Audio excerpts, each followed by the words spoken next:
کہ اگر محرموں کو پوجنے والا، محرموں کے آگے سجدہ کرنے والا، اس کے اندر نفع نقصان سمجھنے والا، اس پر چڑھاوے چڑھانے والا، اس کے آگے سجدہ اور رکوع کرنے والا، یہ سمجھنے، اس سے امیدیں اور بھروسہ اور توکل کرنے والے، اگر یہ مسلمان ہیں تو کوئی مجھے بتائے، دنیا کا کوئی کسی جماعت اور گروہ کا عالم دین ہو، وہ مجھے بتائے آ کر کے پھر یہود کی غلطی کیا تھی، پھر نصارہ کی غلطی کیا تھی، پھر مشرکین مکہ کی غلطی کیا تھی، جن کی وجہ سے ان کو کافر اور مشرک قرار دیا گیا، کیا غلطی تھی ان کی؟ وَهَبْتَنِي لِسَانًا ذَاكِرًا وَقَلْبًا شَاكِرًا۔ حاضرین جمعہ، بزرگان دین، پردہ نشین خواتین، نوجوانان اسلام، پیارے بچوں، اسلامی نئے سال کا آغاز ہو چکا ہے۔ ماہ محرم کی آج 1 تاریخ ہے اور 1447 ہجری شروع ہو چکی ہے۔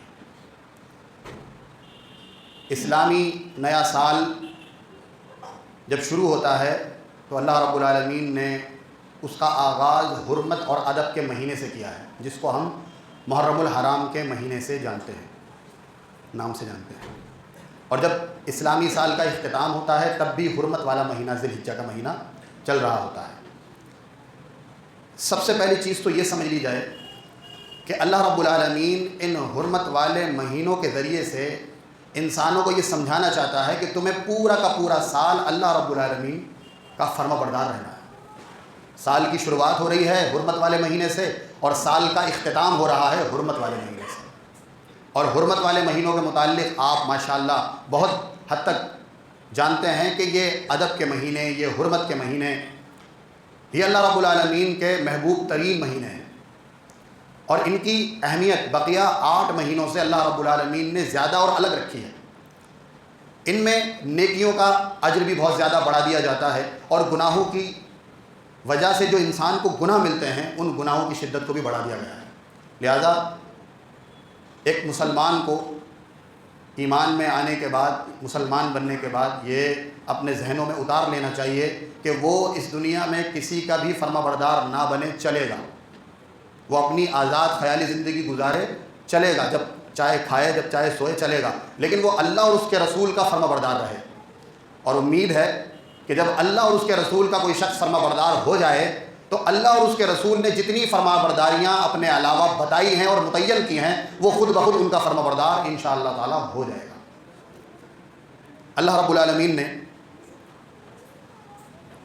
انہی حرمت والے مہینوں کے متعلق فرمایا اِنَّ عِدَّةَ الشُّهُورِ عِندَ اللَّهِ 12 شَهْرًا، بے شک اللہ رب العالمین کے نزدیک مہینوں کی تعداد 12 ہے، اور ان 12 مہینوں میں منہا 4 حرم، 4 مہینے حرمت والے ہیں، ادب والے ہیں، احترام والے ہیں، عزت والے ہیں۔ اور ادب، احترام، حرمت کا پاس و لحاظ اس اعتبار سے رکھا جائے گا ان حرمت کے مہینوں میں کہ شریعت پوری کی پوری بجا لانا ہے، اس پر عمل کرنا ہے، اور شریعت کی خلاف ورزی قطعی طور پر نہیں کرنا ہے۔ یہ 2 لفظوں میں بات سمجھ میں آ جاتی ہے۔ اگر ہم سمجھنا چاہیں ان حرمت والے مہینوں کی عزت تو شریعت کو مکمل طور پر اپنے اوپر اپلائی کرنا ہے، پوری زندگی کرنا ہے، لیکن ان 4 مہینوں میں خصوصی طور پر کرنا ہے، اور شریعت کی مخالفت دیگر 8 مہینوں میں بھول چوک سے ہو بھی جائے لیکن ان 4 مہینوں کے اندر اتنا محتاط رہنا ہے کہ شریعت کی مخالفت نہ ہو پائے۔ کیا ایسا ہوتا ہے؟ ایسا نہیں ہوتا۔ لوگوں کو تمیز بھی نہیں ہوتا کہ کون سا مہینہ حرمت والا ہے اور کون سا غیر حرمت والا ہے، پتہ تک نہیں ہوتا لوگوں کو، اور لوگوں کی زندگیاں ایسے ہی گزر رہی ہیں۔ لیکن اگر کسی کے سامنے کوئی بات رکھی جاتی ہے تو وہ بھائی صاحب کہتے ہیں مجھے مت سمجھائیے، مجھے سب پتہ ہے۔ وہ کون سا والا سب ہے جس میں شریعت بالکل نہیں آتی؟ کہتے ہیں مجھے سب پتہ ہے، مجھے وہ سب آج تک پتہ نہیں لگ پایا کہ آپ کو ماشاءاللہ سب پتہ ہے لیکن اس سب میں شریعت نہیں دکھتی مجھے۔ آپ نے بھی غور کیا ہوگا ایسے کہنے والے لوگوں کو کہ ہمیں سب پتہ ہے، آپ ان کی باتوں میں شریعت نہیں دیکھیں گے، باقی ان کو سب پتہ ہے، پتہ نہیں کیا پتہ ہے، اللہ بہتر جانے۔ جبکہ یہ ایک متکبرانہ جملہ ہے دین کے متعلق کہ مجھے سب پتہ ہے۔ یہ ایک دعویٰ ہے جو بے بنیاد ہے، سب تو صرف اللہ کو پتہ ہے۔ اور جو کامیابی والا سب ہے، ناکامی سے بچانے والا سب ہے، وہ محمد رسول اللہ صلی اللہ علیہ وسلم کو اللہ نے بتایا اور آپ علیہ الصلوۃ والسلام نے پوری ذمہ داری کی وہ سب امت تک چھوڑ کر کے گئے، پہنچا کر کے گئے، بتا کر کے بھی گئے، عمل کر کے دکھا کر کے بھی گئے، پریکٹیکلی طور پر کر کے دکھایا اللہ کے نبی صلی اللہ علیہ وسلم۔ تو یہ 4 مہینے حرمت والے مہینے ہیں۔ ان 4 مہینوں میں ہی محرم الحرام کا مہینہ بھی ہے، اور اس کی قدر و منزلت بھی اللہ رب العالمین کی نظر میں بہت ہی بلند و بالا ہے۔ اسی مہینے کے متعلق جناب محمد رسول اللہ صلی اللہ علیہ وسلم نے فرمایا افضل الصیام بعد رمضان، جیسے روزوں کی تمام شکلوں میں سب سے افضل شکل فرض روزوں کی ہے، اور وہ فرض شکل ہم رمضان المبارک میں ہی پوری کر سکتے ہیں۔ ایسا نہیں ہو سکتا کہ ہم رجب کے مہینے میں رمضان والے روزے رکھنا شروع کر دیں، ایسا نہیں ہو سکتا۔ روزے اللہ نے فرض رکھے ہیں، اور یہ روزوں میں سب سے اعلیٰ درجے کی عبادت ہے۔ نفلی روزہ بھی ہوتا ہے، منت کا روزہ بھی ہوتا ہے، شکر کا روزہ بھی ہوتا ہے، لیکن سب سے اعلیٰ کوالٹی کا جو روزہ ہوتا ہے وہ فرض روزہ ہوتا ہے، جو ہم رمضان المبارک کے مہینے میں رکھتے ہیں۔ اور دوسرے نمبر پر جو روزہ بتایا گیا وہ ماہ محرم کا روزہ بتایا گیا۔ صحیح مسلم کے اندر 1163 نمبر کی حدیث ہے، فرمایا افضل الصیام بعد رمضان شہر اللہ المحرم، کہ رمضان المبارک کے بعد سب سے افضل روزہ ماہ محرم کا روزہ ہے، اور ماہ محرم اللہ کا مہینہ ہے۔ ہمارے یہاں معاشرے میں ایک چاند کو کہا جاتا ہے، ایک مہینے کو خدا کا چاند، مجھے علم نہیں ہے کس کو کہا جاتا ہے، محرم کو نہیں کہا جاتا۔ اللہ کے رسول صلی اللہ علیہ وسلم فرما رہے ہیں کہ محرم کا مہینہ اللہ کا مہینہ ہے، یہ اللہ کے نبی فرما رہے ہیں۔ ہماری سوسائٹی، ہمارا معاشرہ، ہمارے بڑے، ہمارے بزرگ سے ہم سنتے آئے ہیں ایک خدا کا چاند بھی ہوتا ہے، اس کے بعد خواجہ صاحب کا، اس کے بعد میرا جی کا۔ اور اللہ کے نبی صلی اللہ علیہ وسلم کیا فرما رہے ہیں کہ محرم الحرام کا مہینہ اللہ رب العالمین کا مہینہ ہے، اور اس میں روزہ رمضان المبارک کے بعد سب سے افضل روزہ ہے۔ اسی طرح 10 محرم الحرام کا روزہ نبی کریم جناب محمد رسول اللہ صلی اللہ علیہ وسلم نے اس کے متعلق فرمایا۔ صحیح مسلم کے اندر 1162 نمبر کی حدیث ہے، سیام یوم عاشورہ احتسب علی اللہ ان یکفر السنۃ التی قبلہ، کہ 10 محرم الحرام کا روزہ اور اس کی فضیلت، اس کی تاثیر یہ ہے کہ جو 1 سال پچھلا گزر چکا ہے اس کے مکمل طور پر اللہ رب العالمین اس کے ذریعے سے گناہوں کو معاف فرما دیتا ہے۔ اس روزے کی یہ فضیلت ہے، اور رمضان المبارک کے بعد یہ سب سے افضل روزہ سمجھا جاتا ہے۔ اسی طریقے سے عاشورہ کا روزہ رکھنا اللہ کے نبی صلی اللہ علیہ وسلم کی سنت مبارکہ ہے، اور عاشورہ کے دن بڑی ہی فکر کے ساتھ، بڑی ہی توجہ اور دل جمی کے ساتھ پیارے آقا صلی اللہ علیہ وسلم روزے کا اہتمام کیا کرتے تھے۔ ہمارے معاشرے نے رافضیت کے نقش قدم پر چلتے ہوئے اس روزے کی جتنی مخالفت کی ہے، شاید ہی تاریخ کے اندر کبھی اس عمل کی اتنی مخالفت کی گئی ہو۔ اتنے آئٹم کھانے کے تیار کیے گئے کہ کوئی رکھنا بھی چاہے کمزور ایمان والا تو وہ ان آئٹموں کی وجہ سے روزہ رکھ نہ سکے۔ اور میں آپ کو ایک بات اور بتاؤں، شاید آپ تک یہ بات اتنے سخت الفاظوں میں کسی نے ابھی تک نہیں پہنچائی ہوگی، وہ بات یہ ہے کہ محرم الحرام کے مہینے میں روزے کو ترک کر دینا اور پھر ان بدعات اور خرافات میں لگ جانے کا مطلب سمجھتے ہیں آپ؟ سمجھیے مطلب اس کا یہ ہوتا ہے کہ آپ اہل سنت کے نظریات سے مکمل طور پر متفق نہیں ہیں، آپ روافض صحابہ کے قاتلین کے نظریات سے متفق ہیں۔ کیا ہوا؟ ایک شربت بنایا رافضی نے اور ایک شربت بنایا اہل سنت میں سے کسی نے۔ یہ جو شربت ہے یہ کس کا مانا جائے گا؟ روافض کا شربت ہے، چاہے روافض بنائے تب بھی روافض کا شربت، ان کی بدعات، ان کی رسم و رواج، ان کا کلچر، ان کا دین۔ اور اگر اہل سنت میں سے کوئی بنائے، چاہے حلال پیسہ ہو، چاہے اس دن وہ کسی کے بھی نام پر کرے، وہ جائز نہیں ہو سکتا، کیونکہ وہ روافض کا شعار ہے۔ آپ منع کیا گیا، اللہ کے نبی نے منع فرمایا کسی کے شعار، کسی کی تہذیب، کسی کے طور طریقے تمدن کو اپنانے کو منع فرمایا۔ ابھی یہ جو دلیا بنتا ہے نا ان دنوں میں، دلیا، دلیم، ملیدہ، دیگر مٹھائیاں، یہ شیعہ کریں رافضی کریں تب بھی انہی کا عمل، اور اگر کوئی سنی کرے عمل تب بھی انہی کا ہے، لہذا دونوں صورتوں میں حرام ٹھہرتا ہے۔ کیا کہتے ہیں؟ کسی شیعہ نے تھوڑی بنایا ہے، سنی نے ہی تو بنایا ہے، کیا دقت ہے؟ دقت اس میں ہے۔ یہاں اللہ کے نبی صلی اللہ علیہ وسلم، ابھی آپ آگے دیکھیں، اللہ کے نبی نے فرمایا کہ یہ جو عاشورہ کا روزہ ہے یہ میری سنت ہے۔ نبی کریم صلی اللہ علیہ وسلم جب مدینہ مبارک کے اندر تشریف لے کر کے آئے ہجرت کے بعد، تو وہاں کچھ یہود بھی رہا کرتے تھے۔ ذرا اس بات کو اپنے ذہنوں میں ڈالیے اور اپنے مسلک، اپنے منہج کو اتنی مضبوطی سے پکڑیے کہ کتنے ہی زندگی کے اندر طوفان اور زلزلے آ جائیں، آپ کی دنیا مکمل طور پر تباہ اور برباد ہو جائے، لیکن آپ کا مسلک، آپ کا منہج، آپ کا دین رتی بھر بھی آپ کے ہاتھ سے پھسلنا نہ پائے۔ اللہ کے نبی مدینے میں آئے، یہود کو دیکھا کہ یہود روزہ رکھتے ہیں عاشورہ کا روزہ رکھتے ہیں۔ وجہ بتائی کہ فرعونیوں سے نجات ملی اس دن، فرعونیوں سے نجات ملی اس دن، اس لیے روزہ رکھتے ہیں۔ اللہ کے نبی کے الفاظ سنیں، اللہ کے نبی نے صحیح بخاری کے اندر 2004 نمبر کی روایت ہے، فرمایا نحن احق بموسیٰ منکم، ارے موسیٰ کے ماننے کے معاملات میں ہم زیادہ حق رکھتے ہیں بنسبت یہودیوں کے، موسیٰ کی بات ماننے کے، موسیٰ کی سنت کو ماننے کے ہم زیادہ حق رکھتے ہیں، اللہ کے نبی صلی اللہ علیہ وسلم نے فرمایا۔ تو ہم بھی انشاءاللہ تعالی روزہ رکھیں گے، اور اللہ کے نبی صلی اللہ علیہ وسلم نے خود بھی روزہ رکھا اور اصحاب رسول سے بھی فرمایا کہ تم بھی روزہ رکھو۔ اور پھر دیکھیں کہیں ایسا نہ ہو کہ غلطی ہو جائے صحابہ سے غلطی ہو جائے، کسی کی تہذیب اور تمدن کے معاملے میں کہیں کوئی دل کے اندر خدشہ پیدا نہ ہو جائے، کوئی خلفشار نہ آ جائے، کوئی ذہنی ٹکراؤ نہ ہو جائے اپنے دین کو لے کر کے۔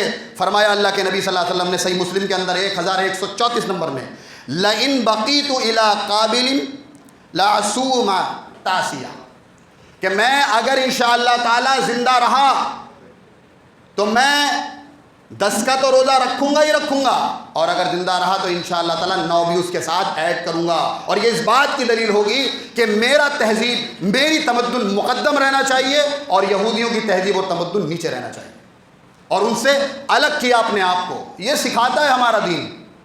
آج کسی سے سختی والی قرآن و سنت پر آنے کی بات کہی جاتی ہے تو کہتے ہیں فرقہ بنا رہے ہو، بھلا قرآن و سنت کو مضبوطی سے پکڑنا بھی فرقہ ہوتا ہے؟ قرآن و سنت کو اصحاب رسول کے فہم کے مطابق سمجھنا کیا یہ فرقہ ہوتا ہے؟ قرآن کو اسی انداز میں سمجھنا جس انداز میں اصحاب رسول نے سمجھا، نبی کی سنت کو اسی انداز میں سمجھنا جس انداز میں اصحاب رسول نے سمجھا، یہ فرقہ ہو گیا۔ کہاں سے لائی یہ بات؟ یہ کم علمی کی بات ہے، جہالت کی بات ہے۔ صرف نام رکھنے سے کوئی فرقہ نہیں بنتا، تہذیب تمدن الگ ہوتے ہیں تب فرقہ وجود میں آتا ہے۔ اور ہماری تہذیب، ہمارا تمدن محمد رسول اللہ صلی اللہ علیہ وسلم سے 1 انچ یا آدھا انچ، ایک سود بھی ہٹانے کو ہم گناہ سمجھتے ہیں، گناہ، حرام سمجھتے ہیں، ناجائز سمجھتے ہیں، کہ ہم دین کی جو بھی بات مانتے ہیں اس پر محمد رسول اللہ صلی اللہ علیہ وسلم کی مہر تلاش کرتے ہیں۔ مہر مل جاتی ہے، عمل کو صحیح ڈکلیئر کرتے ہیں، مہر نہیں ملتی، وہ عمل کرنے والی لاکھوں کی تعداد ہو، اربوں کھربوں کروڑوں کی تعداد ہو، ہماری نظر میں اس عمل کی کوئی حیثیت نہیں ہے۔ یہ مسئلہ، یہ منہج، تہذیب اور تمدن الگ کرنے کی ضرورت ہے۔ پتہ ہی نہیں چلتا محرم الحرام کا مہینہ آ رہا ہے، کالے کپڑے مت پہنو اس مہینے میں، کالے کپڑے کوئی مل جاؤ گے، مشابہت ہوگی تمہاری، مت پہنو۔ اس مہینے میں خصوصی طور پر ان خاص دنوں کے اندر 9 تاریخ کو، 10 تاریخ کو، 20 جب 20واں منایا جا رہا ہے، جب 40واں منایا جا رہا ہے، اس تاریخوں میں بلیک کپڑے مت پہنو، مت، بالکل مت ملنے دو اپنے آپ کو ان رافضیوں سے، ان شیعوں سے۔ الگ ہو تم صحابہ سے محبت کرنے والے ہو، تم اہل بیت سے محبت کرنے والے ہو، اور تم اسی دین کے پیروکار ہو جو دین اللہ اور اس کے رسول نے ہم تک پہنچایا۔ تم کسی خاص تہذیب اور تمدن کے پیروکار نہیں ہو، لہذا تمہارا اور ہمارا کوئی بھی عمل ایسا نہیں ہونا چاہیے جس سے کسی اور کی شعار چھلکے۔ ماہ محرم کو شہر اللہ کا مہینہ کہا گیا، اللہ رب العالمین کا مہینہ کہا گیا، شہر اللہ المحرم۔ یہ نام کسی اور مہینے کو نہیں دیا گیا، بلکہ محرم الحرام کے مہینے کو اللہ کا مہینہ قرار دیا گیا۔ اور اللہ کا مہینہ ہونے کے بعد آپ دیکھیں کہ اس میں جتنی عبادتیں گڑھی گئی ہیں اور جتنی بدعات اور خرافات کو ایجاد کیا گیا ہے، شاید ہی آپ کو کسی اور مہینے میں دیکھنے کو مل جائے۔ اللہ امان بالحفیظ۔ یعنی سال کی شروعات ہی اللہ رب العالمین کی ناراضگی پر سال کی شروعات ہی۔ ایک قوم اٹھے گی جو اپنے سینے کو پیٹے گی، جو اپنے چہرے کو نوچے گی۔ سینے کو پیٹنے کو اللہ کے نبی نے واضح طور پر منع فرمایا، اپنے سینے کو مت پیٹو، اپنے چہروں پہ تماچے مت مارو، اپنے بالوں کو تبرہ کر کے مت نوچو، اور کسی بھی میت کے اوپر فوری طور پر یا اس کے کئی سالوں کے بعد تک بھی کبھی بھی اس پر بیان بازی کر کے خود بھی رو اور دوسروں کو بھی رو لو، یہ عمل اللہ رب العالمین کو قابل قبول نہیں ہے، منع فرمایا اور لعنت فرمائی ہے۔ لعنت سمجھتے ہیں اللہ رب العالمین کی رحمت سے دوری۔ کوئی عام آدمی لعنت فرمائے وہ بھی لعنت کامیاب ہوتی ہے، یہاں لعنت کی ہے پیارے آقا صلی اللہ علیہ وسلم نے۔ کیا بنے گا وہ نبی جب دعا کے لیے ہاتھ اٹھائے، ہاتھ گرنے سے پہلے اللہ رب العالمین دعاؤں کو قبول فرما لے، اور وہ نبی جب کسی کے لیے بد دعا فرمائے کیا بنے گا؟ بد دعا فرمائی اللہ کے نبی صلی اللہ علیہ وسلم نے لعنت فرمائی ہے ایسے لوگوں پر جو اس طرح کے حرکات اور سکنات کر رہے ہیں۔ اہل سنت کے مکانات کے اندر میں نے دیکھا کہ باقاعدہ امام حسین کے روضے کی طرح، امام حسن کے روضے کی طرح شکل امام علی رضی اللہ تعالی عنہ کے روضے کی شکلیں بنا کر گھروں میں رکھے ہیں۔ پرانا ہو جاتا ہے، نئے طریقے سے پینٹ ڈینٹ کرتے ہیں، اس کو سنبھالتے ہیں، سنوارتے ہیں، اور پھر اس سے منتیں مانگتے ہیں۔ اللہ امان بالحفیظ، یہ مسلمان ہے؟ اگر یہ مسلمان ہیں تو پھر یہود کی غلطی کیا ہے؟ کوئی مجھے بتائے کہ اگر محرموں کو پوجنے والا، محرموں کے آگے سجدہ کرنے والا، اس کے اندر نفع نقصان سمجھنے والا، اس پر چڑھاوے چڑھانے والا، اس کے آگے سجدہ اور رکوع کرنے والا، یہ سمجھنے، اس سے امیدیں اور بھروسہ اور توکل کرنے والے، اگر یہ مسلمان ہیں تو کوئی مجھے بتائے، دنیا کا کوئی کسی جماعت اور گروہ کا عالم دین ہو، وہ مجھے بتائے آ کر کے پھر یہود کی غلطی کیا تھی، پھر نصارہ کی غلطی کیا تھی، پھر مشرکین مکہ کی غلطی کیا تھی جن کی وجہ سے ان کو کافر اور مشرک قرار دیا گیا۔ کیا غلطی تھی ان کی؟ وہی سارے کام تو آج مسلمان کر رہا ہے، وہی سارے کام، اور جو یہ کام نہیں کرتا، ان سے بچتا ہے، اسے کہا جاتا ہے دین سے خارج ہے۔ یہ اہل بیت سے محبت نہیں کرتا، یہ اہل بیت سے محبت نہیں کرتا۔ ایک صاحب مجھ سے کہنے لگے اگر کوئی یا علی مدد کا نعرہ لگاتا بھی ہے تو اس میں حرج کیا ہے؟ میں نے کہا میرے پیارے محترم، اس میں حرج یہ ہے کہ حضرت حسین نے کبھی نعرہ نہیں لگایا۔ حضرت حسین علی سے زیادہ محبت کرتے تھے، یہ پوری دنیا میں کوئی کر سکتا ہے؟ اللہ کے رسول کے صحابی بھی ہیں حضرت علی، اور حضرت حسین کے والد محترم بھی ہیں۔ اگر علی کا نام لے کر ہی طاقت آتی ہے، باڈی میں انرجی آتی ہے، آدمی اپڈیٹ ہو جاتا ہے، تو یہ حضرت حسین کو سمجھ میں کربلا کے میدان میں کیوں نہیں آئی؟ کوئی ثابت کرے، اور یہ بات میری شیعہ سے ہے، ثابت کیجئے، اپنی کتابوں سے ثابت کر دیجئے کہ حضرت حسین نے اس پھنسے ہوئے وقت میں کس کو پکارا تھا۔ ہم نے تو سنا ہے کہ اس پھنسے ہوئے وقت کے اندر انہوں نے نمازیں ادا کی تھی، اللہ کے آگے سجدہ ریز ہوئے تھے، تو ظاہر سی بات ہے ہمارے پاس اس کی دلیل ہے کہ انہوں نے حضرت علی کو نہیں اللہ کو پکارا تھا۔ اور آپ کہہ رہے ہیں کہ حضرت علی یا مدد کہنے میں حرج کیا ہے؟ حرج یہ ہے کہ یہ بات حضرت حسین کے سمجھ میں نہیں آئی۔ کوئی جواب نہیں، کوئی جواب نہیں، کوئی جواب ہو بھی نہیں سکتا اس کا۔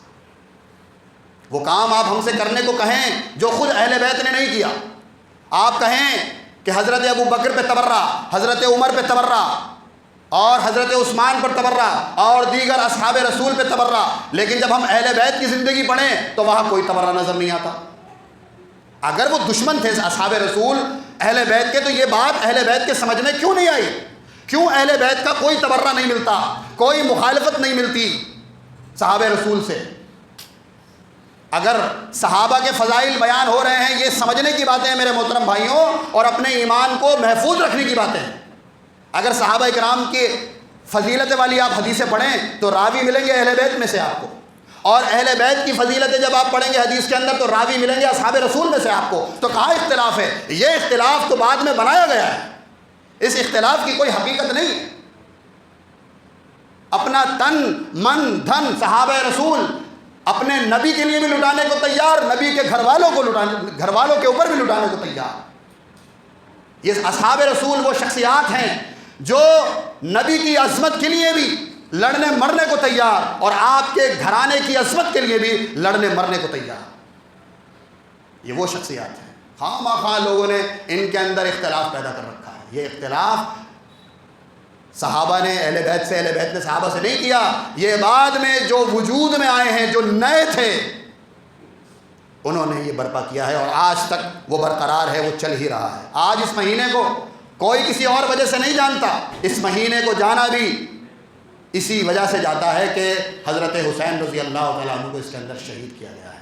جبکہ جب آپ تاریخ اٹھا کر کے دیکھیں گے تو حضرت حسین کی شہادت کے متعلق علماء کے، محققین کے، مفسرین کے، محدثین کے بے شمار اقوال اور قول آپ کو کتابوں کے اندر مل جائیں گے. اختلاف ہے اس کے اندر کہ کس مہینے میں شہید ہوئے ہیں. اختلاف، شدید اختلاف ہے.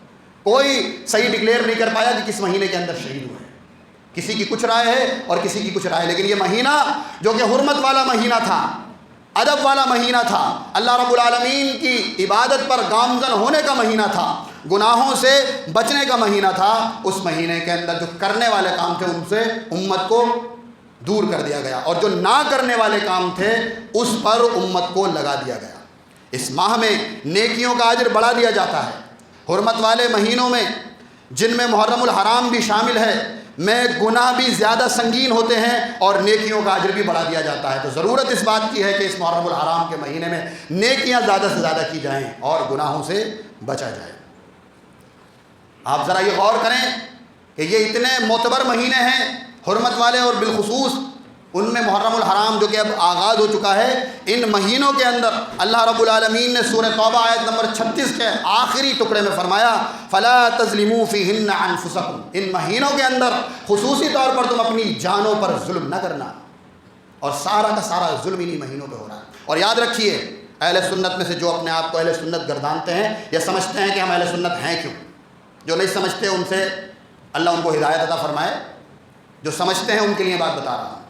جس طرح ماتم کی تمام شکلیں میں نے ابھی آپ کے سامنے پیش کی، اس کا کرنا حرام ہے، اسی طرح اس کا دیکھنا، اس میں شامل ہونا، ان کو کھڑے ہو کے جا کے دیکھنا یہ بھی حرام ہے. جاتے نا لوگ امام باڑے میں صبح کو فجر کی نماز پڑھ کے سیدھے نکل گئے، کیا دیکھنے جا رہے ہیں؟ سب مہندی دیکھنے جا رہے ہیں. اپنی بیوی کے ہاتھوں میں مہندی لگائیے اور دیکھیے سب سے زیادہ خوبصورت لگے گی آپ کو. کہاں مہندی دیکھنے چل رہی ہے آپ گناہ کمانے کے لیے؟ خدا نہ خواستہ ملک الموت وہیں پر آ گئے تو اللہ کے نبی نے کیا فرمایا؟ جو جس حال میں مرے گا اسی حال میں اٹھایا جائے گا. حالانکہ آپ ماتم کرنے نہیں گئے تھے، تفریح لینے گئے تھے. چھریوں کا ماتم ہوتا ہے، چھریوں کا. کس کا ماتم ہوتا ہے؟ چھریوں کا. یہ جو ایکسٹرا طور پر اپنے آپ کو تکلیفوں میں مبتلا کیا جا رہا ہے، کیا یہ اسلام کی تعلیم ہے کہ خواہ مخواہ انسان اپنے آپ کو بنا کسی وجہ سے، بنا کسی بات کے اپنے آپ کو جان بوجھ کر کے تکالیف کے اندر جھونک دے؟ اللہ کے نبی صلی اللہ علیہ وسلم تو دعا کیا کرتے تھے، اے اللہ تنگ دستی سے بچا، تکالیف سے بچا، سکون عطا فرما، راحت عطا فرما، رحمت عطا فرما، برکت عطا فرما. یہ نبی کی تعلیم اور ان کا نام لینے والے امتی اور اپنے آپ کو اہل بیت کا غمخوار کہنے والے، اہل بیت کا تبرہ کرنے والوں کی حالت یہ ہے کہ جان بوجھ کر اپنے آپ کو ہر قسم کی اذیت میں مبتلا کر دینا. آپ کلمہ پڑھنے کے بعد بھی اگر آگ میں جل رہے ہیں، میں جل رہا ہوں، تو پھر اس کلمے کا فائدہ کیا ہے؟ لا الہ الا اللہ محمد رسول اللہ پڑھ لیا گیا اور پھر کیا ہوا؟ پھر اس کے بعد آگ کا ماتم ہو رہا ہے، آگ کا ماتم ہو رہا ہے. اور آگ کے ماتم میں مصلے بچھا کے نمازیں پڑھی جا رہی ہیں، اس پر سے گزرا جا رہا ہے. کس لیے؟ کس نے بتایا؟ کیا یہ حضرت امام حسین کی تعلیمات ہے، حضرت علی کی تعلیمات ہے، حضرت فاطمہ الزہرا رضی اللہ تعالی عنہ کی تعلیمات؟ کس کی تعلیم پہ چل رہے ہیں؟ ذرا غور تو کریں. یہ کس کی تہذیب ہے؟ یہ کس کا تمدن ہے؟ ٹوٹلی طور پر ایسے اقوام کا جو اسلام کی سخت مخالف ہیں یا مسلمانوں کی سخت دشمن ہیں، ان کا عملی طور پر اس زمانے کے اندر بائیکاٹ کرنے کی ضرورت ہے. صرف کہنا کافی نہیں ہوگا، عملی طور پر. لیکن نہیں کر رہے لوگ. جنگ چل رہی ہے، بڑا خوش ہو رہے ہیں لوگ کہ صاحب کیا معاملہ چل رہا ہے، دیکھو کوئی نہیں بولا، وہ بولا. ارے وہ کوئی تمہارے لیے بولا؟ وہ کبھی تمہارے لیے بولا ہی نہیں ہے، آگے بھی کبھی تمہارے لیے نہیں بولے گا۔ آنکھیں کے اوپر جو پردہ پڑا ہوا ہے اس کو ہٹا دو، اٹھا دو، تمہارے لیے نہیں بولا، اپنے لیے بولا ہے۔ اور ہو سکتا ہے کہ اس کے پیچھے یہ پلاننگ ہو کہ آپس میں لڑا جائے۔ 100 لوگ بھی نہیں مرے ہیں ابھی اسرائیل کے اندر، فلسطین کے اندر لاکھوں کا قتل عام ہو رہا ہے، اور اسرائیل کے اندر جو یہ جنگ چل رہی ہے تم سمجھ رہے ہو کہ بڑا نقصان کر دیا۔ 100 لوگ بھی نہیں مرے ہیں، سارے بنکروں کے اندر چھپے ہوئے ہیں، 100 لوگ بھی نہیں مرے۔ نہیں تو ان یہودیوں کی تو اللہ کے نبی نے پہلے ہی بتا دیا، اور خود اللہ نے بتا دیا کہ اگر یہ یہودی اپنے دعوے میں سچے ہیں تو ان سے کہو اے نبی صلی اللہ علیہ وسلم کہ یہ موت کی تمنا کریں، مر جائیں گے، موت کا لفظ منہ پہ نہیں لا سکتے، اتنی ڈرپوک قوم ہے یہ۔ اور ہم سمجھ رہے ہیں کہ ایران ہماری طرف سے نا پرمانو بم بنانا چاہتا ہے، وہ بھی اپنے آپ کو اوپر لے کر کے آنا چاہتا ہے، اور جن کے پاس یہ شکتی طاقت ہے وہ نہیں چاہتے کہ یہ بھی اس طرح کا پاورفل ملک بنے۔ اس وجہ سے انہوں نے ان کے اوپر حملہ کیا، جواب میں انہوں نے ان کے اوپر حملہ کیا۔ فلسطینیوں کا اس سے کوئی لینا دینا نہیں، جو ان کے اوپر ظلم، تشدد، مظالم توڑے جا رہے ہیں برابر۔ ابھی اسی جنگ کے دوران 12,000 فلسطینی بچوں کو مار دیا گیا ہے، اور ایک لفظ نہیں نکلا اسی غمخوار جس کو آپ سمجھ رہے ہیں، ایک لفظ نہیں نکلا اس کا۔ ابھی جنگ کے دوران 12,000 فلسطینی بچوں کو مارا، نئی اپڈیٹ ہے۔ اور ہم سمجھ رہے ہیں کہ فلاں ہمارے غمخوار ہیں اور فلاں ہمارے غمخوار ہیں، اور فلاں ہمارے، ان کو گالیاں دی جا رہی ہیں، ان کو برا بھلا کہا جا رہا ہے، ان کو نہ جانے کن کن القاب سے نوازا جا رہا ہے۔ جو دفاع کر رہا ہے اس کو کہہ رہا ہے ریال ملتے ہیں، اس کو کس کو ملتے ریال بھائی؟ کس کو؟ حق بات کہنا ریال ملنا ہوتا ہے؟ وہی بات کہنا جو بات انصاف کی ہے، قاعدے کی ہے، اس کو ریال ملنا کہتے ہیں؟ صحیح کو صحیح، غلط کو غلط کہنا ریال ملنا ہوتا ہے؟ ہمارے بھی نہ جانے کتنے نوجوان پھنسے ہوئے ہیں، روزانہ میسیجز پہ میسیجز، سمجھایا جا رہا ہے، بتایا جا رہا ہے کہ میرے محترم بھائیوں یہ ایک دھوکہ ہے، اس دھوکے سے باہر نکلو اور اپنی اصلاح کرو، اپنی اصلاح کرو۔ کچھ چیزیں ایسی ہیں جیسے یہود، کھل کے بتا رہا ہوں، یہود کبھی مسلمانوں کے غمخوار نہیں ہو سکتے، نصارہ کبھی مسلمانوں کے غمخوار نہیں ہو سکتے، چاہے کتنا ہی دکھائیں مثال، مسلمانوں کے غمخوار نہیں ہو سکتے۔ اسی طریقے سے وہ لوگ جو صحابہ کو گالیاں دینے والے، حضرت عائشہ پر زنا کی تہمت لگانے والے، ابو بکر عثمان رضی اللہ تعالیٰ عنہ کے ناموں کی بے حرمتی کرنے والے، کبھی بھی آپ کے غمخوار نہیں ہو سکتے، نہیں ہو سکتے۔ جب وہ آپ کے بڑوں کی توہین کر رہا ہے، میں اور آپ حیثیت ہی کیا رکھتے ہیں؟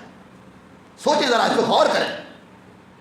میرے محترم بھائیوں، یہ محرم الحرام کا مہینہ اس لیے آیا ہے کہ ہم اپنی جانوں پر ظلم نہ کریں کسی بھی اعتبار سے، اور کسی اور کی جانوں پر بھی ہم ظلم نہ کریں، بلکہ ہمیں کرنا کیا ہے؟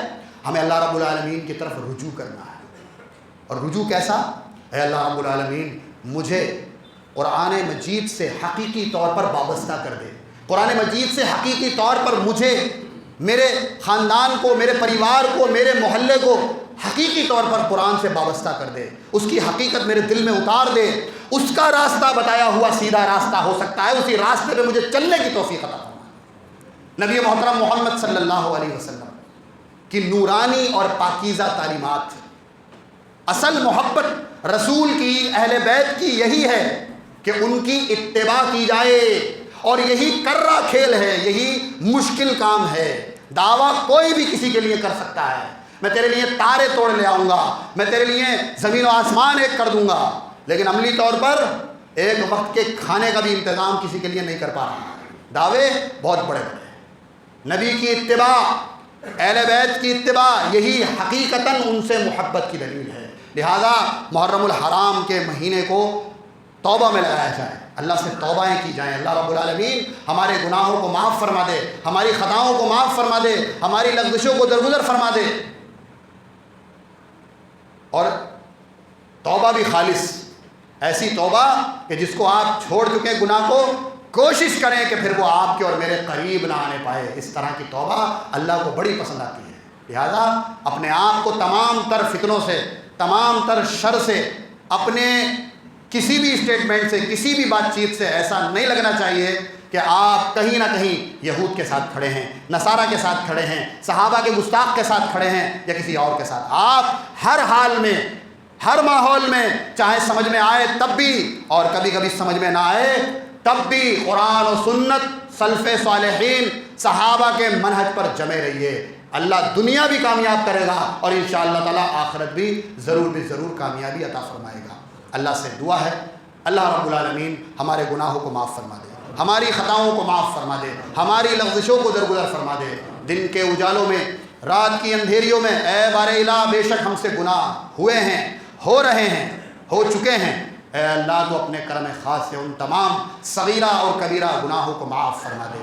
اے اللہ مسلمان جہاں جہاں آباد ہیں ان کی جان کی، مال کی، عزت کی، آبرو کی ہر مقام پر حفاظت فرما۔ مسلمانوں کو عروج، سربلندی، کامیابی عطا فرما۔ مسلمانوں کو اپنے حقیقی دین قرآن و سنت کی طرف اور منہج سلف کی طرف پلٹنے کی توفیق نصیب فرما۔ اے اللہ جتنے مسلمان بیمار ہیں تمام کو صحت، تندرستی، عافیت، راحت، سکون نصیب فرما۔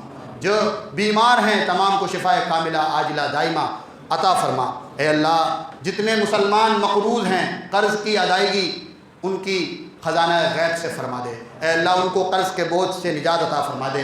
جتنے مسلمان مرد عورت بوڑھے بچے پریشان ہیں تمام کی پریشانیوں کو دور فرما دے۔ اے بار الہ اپنے کرم خاص سے جن کے پاس اولاد نہیں ہے نیک سیرت، نیک صالح اولاد عطا فرما دے۔ جن کے پاس اولاد ہے ان کی اولاد کو اپنے والدین کا فرما بردار بنا دے۔ اے اللہ جو بن بیائے ہیں سنت کے مطابق نکاح کا انتظام مہیا فرما دے۔ اے بار الہ بے شک ہماری جماعت، ہماری جمعیت بے شک بہت ہی سوجھ بوجھ کے ساتھ بہت ہی اچھے انداز میں کام کر رہی ہے۔ اے اللہ ہمارے قدموں کو جما دے، ہمیں استقامت عطا فرما دے، مزید ہمیں اور ہی محنت کے ساتھ کام کرنے کی توفیق عطا فرما دے۔ عوام کو ہمارے ساتھ جوڑ دے، ہمیں عوام کے ساتھ جڑ کر چلنے کی توفیق عطا فرما دے۔ ایک فہد بھائی ہیں ان کے بچے کی بہت طبیعت خراب ہے، اللہ سے دعا کریں اللہ رب العالمین ان کو شفا کاملہ عاجلہ عطا فرمائے۔ ایک صاحب ہیں ذہنی طور پر بہت پریشان ہیں، آپ سے خصوصی طور پر دعا کے لیے کہا ہے، اللہ رب العالمین ان کے ذہن کی تمام مشکلات کو دور فرما دے۔ عبدالعظیم صاحب کی والدہ بیمار ہیں اور ان کے ایک دوست ہیں وہ بھی بیمار ہیں، اللہ سے دعا کریں اللہ ان کو بھی شفا کاملہ عاجلہ دائمہ عطا فرمائے۔ جو مانگا ہے اللہ اسے بھی قبول فرمائے، جو مانگنے سے رہ جائے اسے بھی قبول فرمائے۔ ان مختصر سی دعاؤں کو محض اپنے فضل و کرم سے قبول فرمائے، آمین۔ وآخر الدعوانا ان الحمد وهبتني لسانا ذاكرا وقلبا شاكرا